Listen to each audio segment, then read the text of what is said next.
abordar aqui assim, de maneira sucinta. Os saduceus, os fariseus, os essênios, pincelar um pouco dos zelotes, dos herodianos. Se for dos saduceus, quem eram os saduceus? Os saduceus nada mais eram do que a aristocracia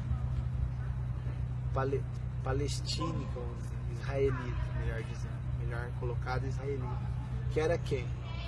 Aqueles que tinham o domínio do poder econômico, sobretudo em Jerusalém, os saduceus, e também tinha o controle majoritário das funções sacerdotais. Ou seja, por quê, né, saduceus? Os saduceus vêm de Seduquim, seria como se fossem os zadoquistas, ou seja, a linhagem de Zadok, instaurada, né, por Salomão, né, quando inaugurou o templo e tal, né, tinha Abiatar e Zadok, né, ele acabou expulsando Abiatar, né, e ficou a linhagem zadoquita. E eles se denominavam, se eram, pode ser que sim, pode ser que não, porque há muito assim, Paulo fala, não se preocupais com hierarquia, com genealogias longas e malucas, em outras palavras. Ele fala assim, tem muito cara aí que tá falando que é filho do outro, que é neto do outro, e é mentira, nem ele sabe se é, entendeu? Mas vamos dizer que eles foram da linhagem de Zadok. Então assim, eles sempre ocuparam essa função de controle do templo. E isso trazia alguns medos com relação a Jesus. Você pode ver que na morte de Jesus, a gente gosta de totalizar o negócio. A gente fala assim, todos os saduceus e todos os fariseus se uniram contra Jesus. O que não é verdade. Porque a própria Bíblia fala que Nicodemos era um fariseu. José de Arimateia não fala, mas fala que era um homem rico. Poderia ser que cooperou com Nicodemos. Eu tive uma loucura, um pensamento. E se o cara era um saduceu? Porque se Jesus juntou um nacionalista com um publicano, por que ele não poderia juntar um saduceu com um fariseu? Por quê, cara? Não estou dizendo que não estou dizendo, não está escrito. Quero deixar claro também. Estou aqui para colocar algo que não está escrito na Bíblia. Eu tive uma revelação de Deus e Deus me revelou que era saduceu. Não, mentira. Deus me revelou. Eu tive um pensamento, por que não? Mas poderia ter sido um fariseu também. Que não tá. E aí, massa também. Que impediria? Exatamente. O que impede? E aí, poderia ser o quê? Não é. Paulo era fariseu declarado. Fariseu de fariseus. Também foi alcançado. Mas qual que era o medo dos fariseus? Dos saduceus. Os saduceus, eles tinham medo de Jesus fazer tamanha revolução e tamanho ganho de massas que ameaçasse o sacerdócio saduceu. Eles tinham pelo menos uma boa parte também do Sinédrio, né, do Sanhedrin, do Sinédrio, tinha o controle sacerdotal, e vários, Joséfo fala, né, de Ananos, por exemplo, um high priest, um sumo sacerdócio, que era saduceu. E se você pegar lá em Paulo fala, né, para um sumo sacerdote chamado o quê?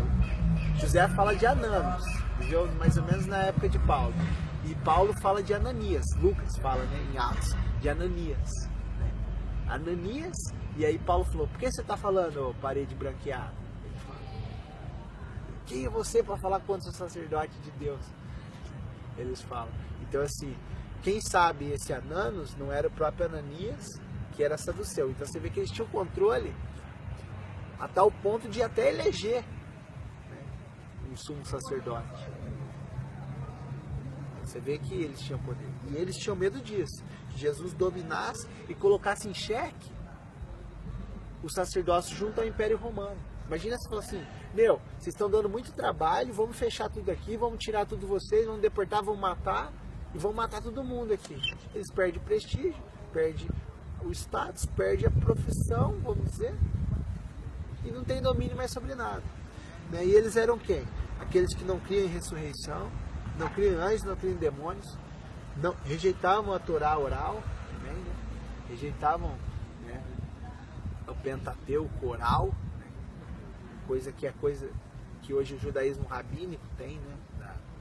Da Torá escrita e da Torá oral. Mas não, eles rejeitavam. E também eles tinham outra coisa que era, Deus não comete maldade, além do que eles eram mais helenizados e tinham relações diplomáticas com Roma. Se a gente pegar ali em Atos 4, Atos 4:1, a gente vai ler aqui Atos 4:1, diz assim, ó, Atos 4:1, só para ler aqui para vocês, 4:1. Estando eles falando ao povo, sobrevieram os sacerdotes, e o capitão do templo e os saduceus. Aí situa eles ali, né? Naquele meio de sacerdócio mesmo, templário, né, de Jerusalém. Se a gente ler Atos 5, do 15 ao 17, diz assim, ó: de sorte que transportavam os enfermos para as ruas e punham os leitos em camilhas para que ao menos a sombra de Pedro, quando eles passassem, cobrisse alguns deles. E até das cidades circunvizinhas corria muita gente a Jerusalém, conduzindo enfermos e atormentados de espíritos imundos, os quais eram todos curados. E levantando-se o sumo sacerdote e todos os que estavam com ele, e eram eles da seita dos saduceus, e encheram-se de inveja. Então com quem que o sumo sacerdote estava? Os saduceus. Poderia ser, por que não, um saduceu, o sumo sacerdote. Provavelmente. Estava andando só com os saduceus. Será que ele era saduceu? Fica a pergunta. Fica a pergunta. E aí, aqui que eu quero fechar essa parte dos saduceus. Está em Mateus 22. Mateus 22. Mateus 22. Valendo 23. Eu vou ler aqui também. No mesmo dia, chegaram junto dele os saduceus. Junto de quem? Jesus. Que dizem não haver ressurreição. E o interrogaram. Então confirma também os relatos históricos de Filo, né, judeu também do primeiro século, de Joséfo, também judeu do primeiro século, apesar que Joséfo se tornou depois um judeu romanizado, né? Escrevia para o Império Romano, mas não importa, tem relatos significativos. No mesmo dia chegaram junto dele os saduceus, que dia não haver ressurreição, interrogaram, dizendo: Mestre, Moisés disse, se morrer alguém não tendo filhos, casará o seu irmão com a mulher dele, e suscitará descendência ao seu irmão. Ora, houve entre nós 7 irmãos, e o primeiro, tendo casado, morreu, e não tendo descendência, deixou a sua mulher a seu irmão. Da mesma sorte, o segundo e o terceiro, e até o 7º. Por fim, depois de todos, morreu também a mulher. Portanto, na ressurreição, de qual dos 7 será a mulher? Visto que todos a possuíram, que ele estava implicando da lei, de Levíticos, dos Leviratos. E ele diz assim, Jesus, porém, exatamente, Jesus, porém, respondendo, disse: errais não conhecendo as Escrituras, nem o poder de Deus, porque na ressurreição nem casam nem são dados em casamento, mas serão como os anjos de Deus no céu. E acerca da ressurreição dos mortos, não tendes lido o que Deus vos declarou, dizendo: eu sou o Deus de Abraão, de Isaque e de Jacó. Ora, Deus não é Deus dos mortos, mas dos vivos. E as turbas, ouvindo, ficaram maravilhadas da sua doutrina. Porque Jesus falou: meu, vocês não sabem nem disso e nem daquilo. O que ele quis dizer? Vocês não sabem nem da Torá, nem da lei, e também não sabem do poder de Deus. Ou seja, vocês não conhecem a Deus. Por isso que vocês perguntam para mim. Se vocês conhecessem, vocês não perguntariam para mim, porque vocês teriam a resposta. Correto? Agora a gente vai, né? A gente vê os fariseus, eles tinham uma diferença assim com relação aos saduceus, que era o seguinte: os saduceus eram da aristocracia, né, classe mais alta. economicamente e tal, né, do templo. Já os fariseus, eles eram, vamos dizer assim, se a gente pode dizer entre aspas, a classe média, mais ligada às massas, né? E eles também dominavam assim, a interpretação da lei e a parte escritural, né? A parte de escribas. Nem todo escriba era fariseu, mas muitos dos escribas e mestres da lei eram fariseus. Por quê? Porque essa palavra, né, perushim, né, no hebraico, e farisaion no grego, ela determina uma coisa. Eles eram aqueles que se chamavam de irmãos, e essa palavra denota algo como os separados. Então eles mesmos se determinavam os separados. Nós somos fariseus, os separados. Separados do quê? Da impureza, do pecado, da impureza do homem comum, que é pecador. Apesar que eles sabiam que eles eram pecadores também. E aí que tá, não é totalização, não é todo fariseu que tinha isso, mas enquanto geral, a maioria deles tinha esse do separado. E o que isso denotava do separado? Que eles levavam todo aquele controle de sacrifício, vamos dizer, que a lei denotava, né, que a Torá denotava, para o sacerdócio, que era bem mais pesado que para o homem comum, para a vida comum. Ou seja, o que eles faziam dentro do templo, os saduceus, com relação a leis de purificação, abluções, todo tipo de coisa, né, de lavagem de mão, eles levavam para a vida comum. No mesmo nível, ou até pior, assim, pior no sentido, né, mais tão forte quanto eles, né, os saduceus, dentro do templo. Mas eles tinham as crenças, em geral, mais próximas da de Cristo, dos ditos de Cristo, da pregação de Cristo. Que criam o quê? Ressurreição dos mortos, em anjos, em demônios. Né? Criam na Torá oral, apesar que assim, essa Torá oral não fala na Bíblia. E nós, né, como cristãos bíblicos, não cremos, porque não fala na Bíblia. Fala só de uma coisa escrita, que é a lei escrita. Cristo fala dessa também. Vocês leram, né, na lei e nos profetas sobre mim. Dos profetas o quê? Falado? Passado de boca? Não, escrito. Mas tudo bem. Deus, como uma figura mais pessoal, eles criam também, como se fosse um pai. Jesus chamava o quê? Abba, pai. E mais ligados, como eu falei, aos povos, e também fundadores do judaísmo rabínico, posterior, né? Depois a destruição em 70, teve aquela revolução dos zelotes em 73 e tal. Mas, após isso teve. Se a gente for ali para Mateus 12, 11 a 15, Mateus 12, 11 a 15. Mateus 12, 1 a 15. Eles estão falando que Jesus, naquele tempo passou Jesus pelas searas em um sábado. E o discípulo, tendo fome, começaram a colher espigas e a comer. E os fariseus, vendo isso, disseram-se: eis que os discípulos fazem o que não é lícito fazer num sábado. E ele foi, porém, e disse: não tendes lido o que fez Davi quando teve fome? Ele o que com ele estavam, como entrou na casa de Deus e comeu os pães da proposição, que não era lícito comer, nem aos que com ele estavam, mas só aos sacerdotes? Ou não tendo lido na lei que aos sábados os sacerdotes no templo violam o sábado e ficam sem culpa? Pois eu vos digo que está aqui quem é maior do que o templo. Mas se você soubesse que a palavra misericórdia quer e não sacrifícios, não condenaria os inocentes, porque o Filho do Homem até do sábado é Senhor. E partindo dali chegou à sinagoga deles. Isso que é o mais legal.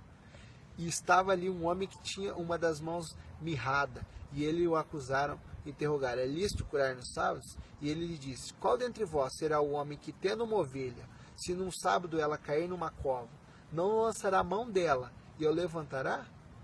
Pois quanto mais vale um homem do que uma ovelha, e por conseguinte, lícito fazer bem nos sábados. Então disse aquele homem, estende a mão, e ele a estendeu, e ficou sã como a outra. E os fariseus, tendo saído, formaram conselho contra ele para o matarem. Jesus, sabendo disso, retirou-se dali e acompanhando grandes multidões, e ele curou a todos. O que isso quer dizer? Aqui, quando fala da violação, fala violam sem culpa. Se você vai no grego, não é violar, quebrar a espontânea vontade. Porque quando há fome, o mandamento fica abaixo da fome, a ponto de não ter o que comer, meu amigo. Você vai me dar o pão da proposição ou não? Vou, porque daí o mandamento está abaixo. No Shabat, perguntaram, é lícito morrer de fome? Não, come. Mas o pão da proposição, sim. Tinha outro pão? Não tinha, então é esse mesmo que você vai comer. E depois ele ainda fala, por que eu vou deixar esse cara aí, que está com a mão mirrada, que está com a mão ressequida, aí? O que é lícito? É fazer o bem ou o mal? Fazer o bem. Porque a vida, quando é um risco de morte, acabou, filho. Não tem mais mandamento. O mandamento está abaixo. Está abaixo. A vida em primeiro lugar. Não deixa morrer para tentar ressuscitar. Mas deixa viver e é lícito. É isso mesmo que é para fazer. Não é quebrando, não existe. Não é o Shabat, deixa para lá, isso aí é besteira. Não. Mas quando tem um perigo de vida ou um risco, fome, ao ponto, não tenho o que comer, eu vou morrer no deserto. Come, meu amigo. Você entendeu? E sobre outros pontos, indagavam ele. Mas Jesus falou de maneira forte. É isso. É isso que vocês têm que saber. Misericórdia. Ter misericórdia. Não é cumprir por cumprir. Mas através do amor a Deus, você cumpre com misericórdia, e a misericórdia faz cumprir, e cumprir faz trazer misericórdia. É sobre isso que Jesus falou. Não é sobre o que muitos têm falado aí, da forma que querem, determinado pela forma pejorativo hoje em dia, que eles querem. Se o cara tá sendo assim, querendo viver de maneira mais bíblica possível, guardar os mandamentos, o cara já, você é fariseu, então. Exatamente. Você pode ser um questionaram fariseu. aquela vez lá no aterro, né? Então vocês são nazireu. Você pode ser fariseu. Mas em Essa Cristo. concepção errada, né? Em Cristo. Porque Paulo era um em Cristo. E ninguém fala isso. Porque não vende. Quantos tem aqui? Poucos. Porque não vende. Mas virou um Deus vício de linguagem. Virou dele. um vício de linguagem, né? O cara, esse farisaísmo teu aí. Farisaísmo, exatamente. Vocês são os legalistas. Não, cara. Eu faço o que meu mestre fazia. Fundamentalismo cristão. Eu faço o que o meu mestre fazia. Se O vocês não contrário fazem... Contrário do Marte, né? Se vocês fazem o que o bispo da igreja evangélica tal, o apóstolo da igreja tal, ou aquele falam para vocês fazerem, vocês não são cristãos. Vocês seguem aqueles lá. Como cristão, vocês não são.